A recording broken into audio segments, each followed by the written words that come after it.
Uminit ang ulo ko kaninang umaga. Akala ko nababangungot ako no?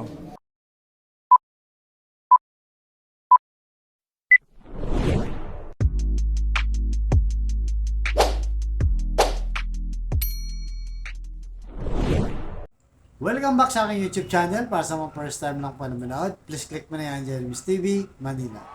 Anyway guys, wala nang ba ito, libre lang, tulong mo na lang din sa kapwa mo. Alright, thank you very much po. So topic natin yan for today's video, Senator Bong Revilla, nagbanta sa MMDA na tatanggalin ang budget.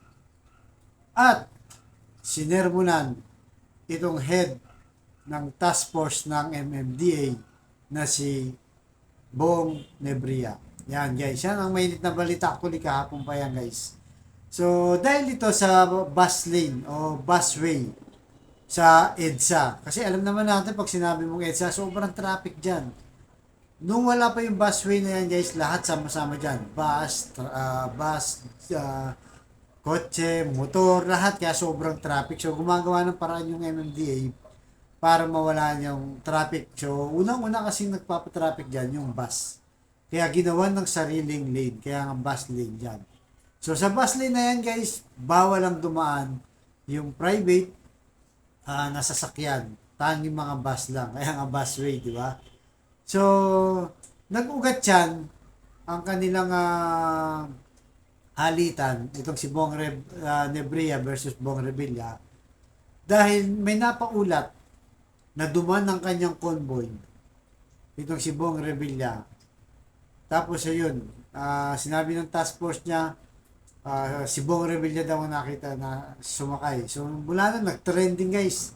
Dahil alam naman natin pinagbabawal nga yung dumaan sa private tapos dumaan si Bong Revilla. So agad naman rumisponde itong si Bong Revilla na sinabi niya na teka lang, hindi ako yan, sabi niya.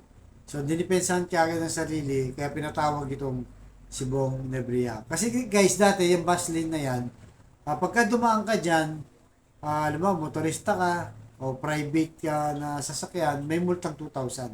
So, dahil marami pa rin pasaway, ginawa ngayon na 5,000. So, yun na nga, naging mainit na sa publiko na talagang nagmamasid ng taong bayan. Kung sino man mapadaan dyan, talagang sinasabi. So, nagkataon, convoy yun, at nabanggit nga daw itong si Bong Revilla, galit na galit si Bong Revilla dahil sa MMDA.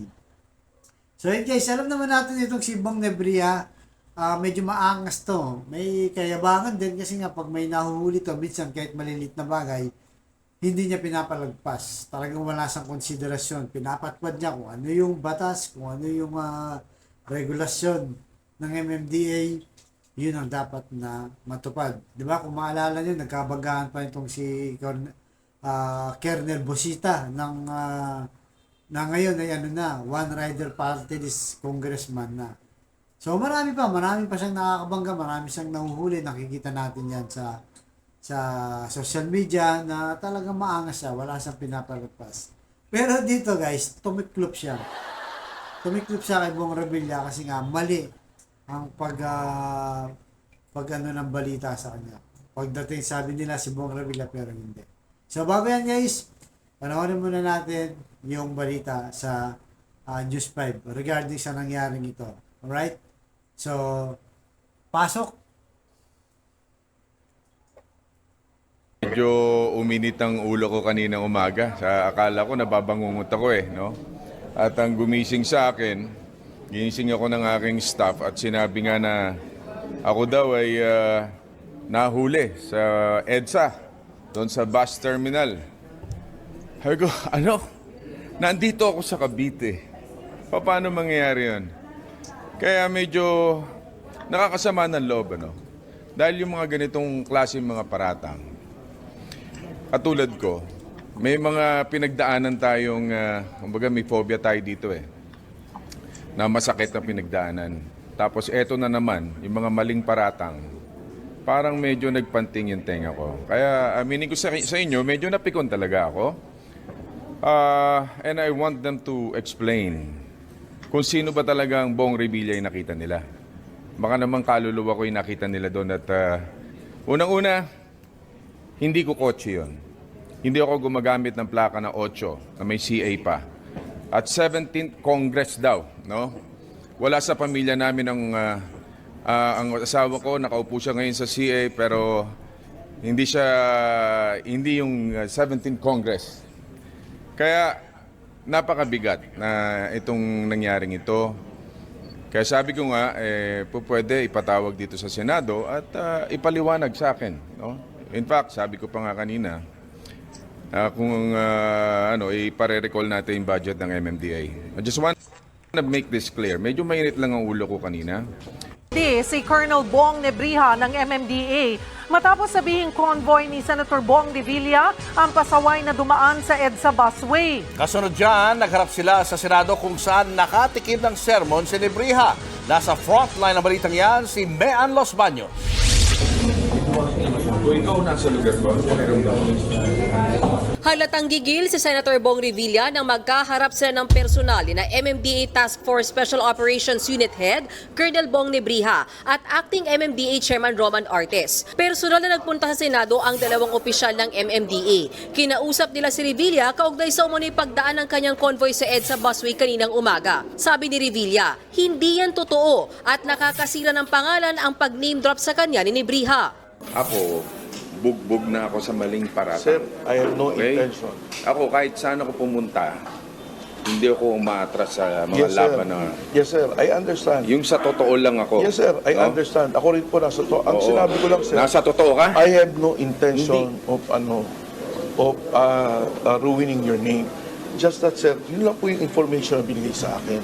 So I relied on that. Paliwanag ni Nebriha, sinabihan siya ng traffic enforcer na nakita nito mismo si Senator Revilla na sakay ng sinitang sasakyan sa busway. Ang ending, hindi tinikita ng driver at hinayaan na lang na makadaan. Ikinagulat naman daw ni Revilla na nabanggit ang kanyang pangalan, gayong nasa Cavite pa siya nang mangyari ang hulihan. Sa sobrang inis, nanawagan siya nung una na iparicall ang budget ng MMDA pero binawi niya rin kalaunan. Sa Senado, nagsorry si Nebriha kay Revilla. You apologize to the public? Yes, sir. Yes, sir.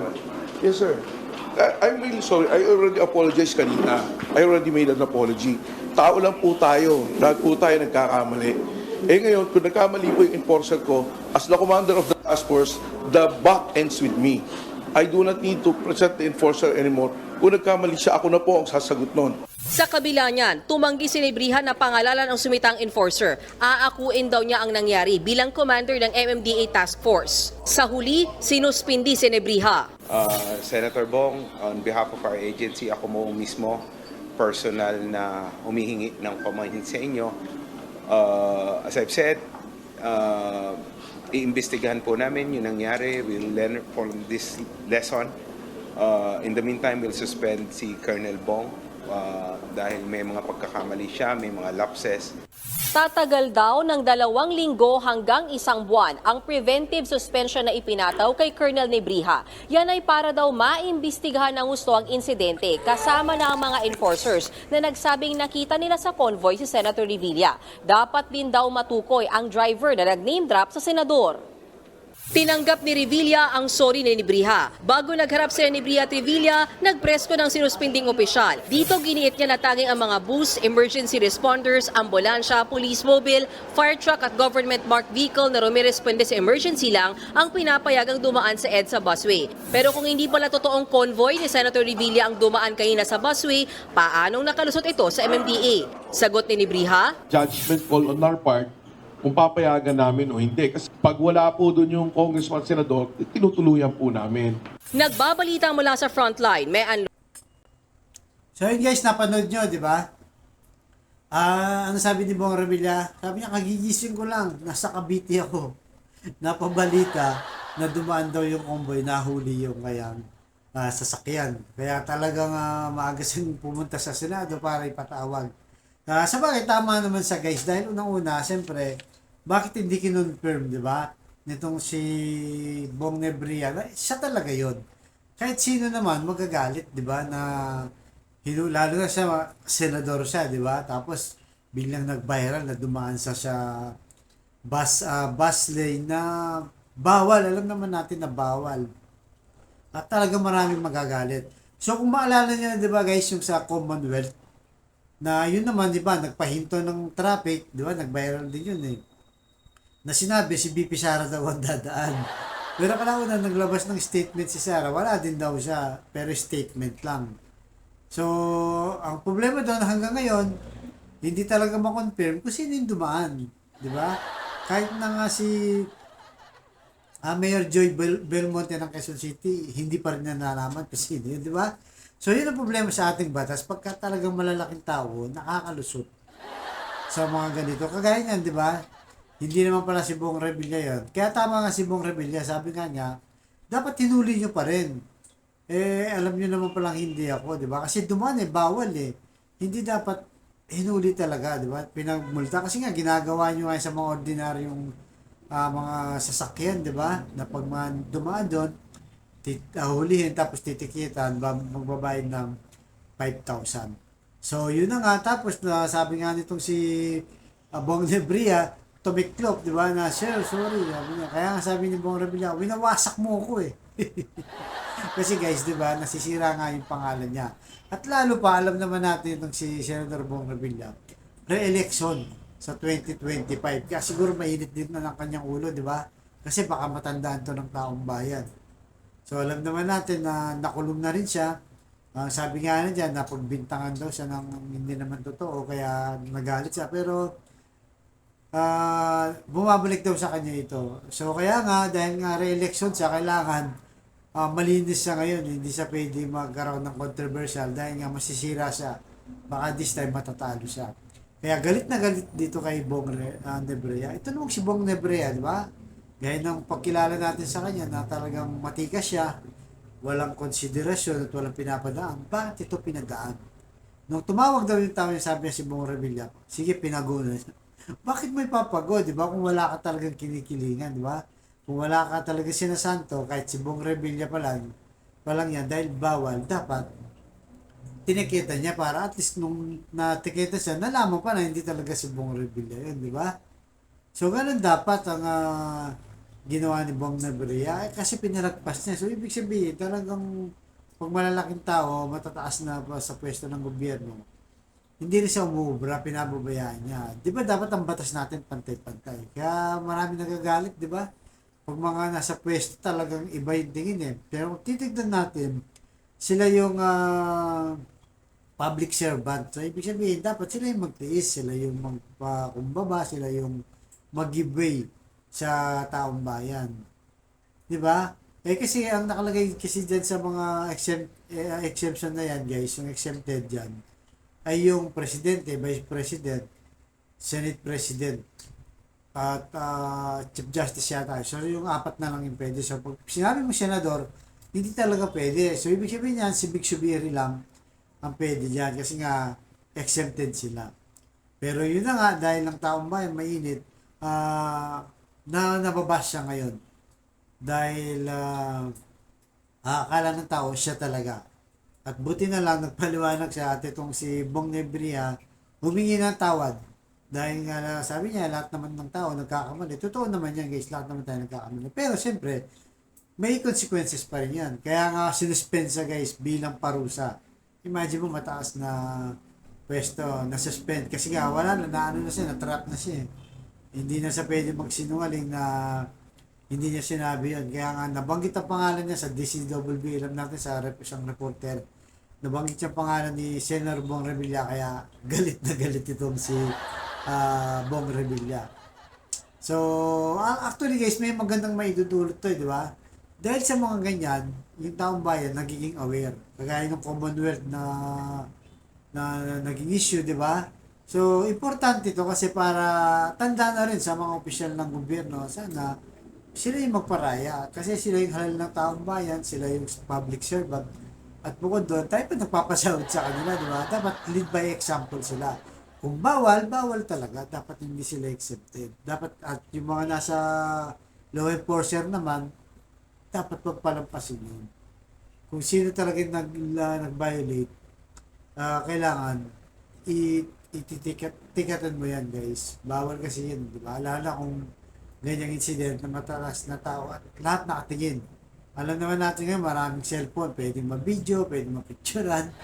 So, ano rin paalala din to. Maganda rin to guys, pagka mga ganitong incident, nagiging aware ang taong bayan, lalo na yung public service na sinasabing nasa pwesto ng gobyerno. Right? So, kaya guys, ano sa tingin nyo? Tama ba itong nangyari na to para sa ating mga ordinaryong tao para magpantay-pantay yung batas, di ba?